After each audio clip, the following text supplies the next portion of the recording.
Hello guys, 3-4 দিন বৃষ্টি পড়ার পর বাইরে এসি রাস্তায় আইয়ে দেখি বেতাল আবহাওয়া, যেটা বলার ভাষা নাই। তার মাঝে এমন একটা অবস্থা যেটা না দেখলেই নয়, অবশ্যই দেখবেন। তো আবহাওয়াটা দেখেন, কি একটা সুন্দর আবহাওয়া। এই আবহাওয়াতেই মিলে কই মাছের দেখা। কই মাছ ধরতে হলে আসতে হবে এখানে, নয়তো পাবেন না কই মাছ।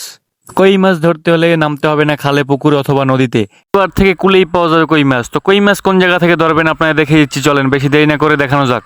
তার মাঝেই মারাত্মক একটা আবহাওয়া, যেটা আপনারা দেখতে পাচ্ছেন। তো এই যে দেখেন কত সুন্দর একটা আবহাওয়া। যাই হোক, এই যে দেখেন সেই কই মাছ ধরার জায়গা।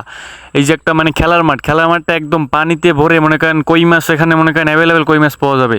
হ্যাঁ, পানি মনে করেন কোমর সমান পানি হয়েছে একটা মাঠে, একটা স্কুলের কি উঁচা মাঠ। বৃষ্টির পানি জন্মে মনে করেন যে পুরো পুকুরের থেকেও বেশি পানি হয়ে গেছে গাইস। তো যারা যারা কই মাছ ধরতে চান এখানে চলে আসবেন নির্দ্বিধায়। এখানে কই মাছ ধরার জন্য আমরা আপনাদের সবসময় সাথে আছি। আমাকে 2টা কই মাছ দান খয়রাত হিসেবে দিয়ে গেলেই হবে। যাই হোক গাইস, এই বৃষ্টি বাদলের মধ্যে আপনাকেও এই অবস্থা দেখানোর জন্য বাড়ি থেকে বের হয়েছি।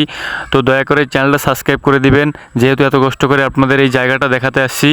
এবং আমার ভিডিওটি কেমন লাগছে অবশ্যই কমেন্ট করে জানাবেন এবং লাইক করতে ভুলবেন না কিন্তু।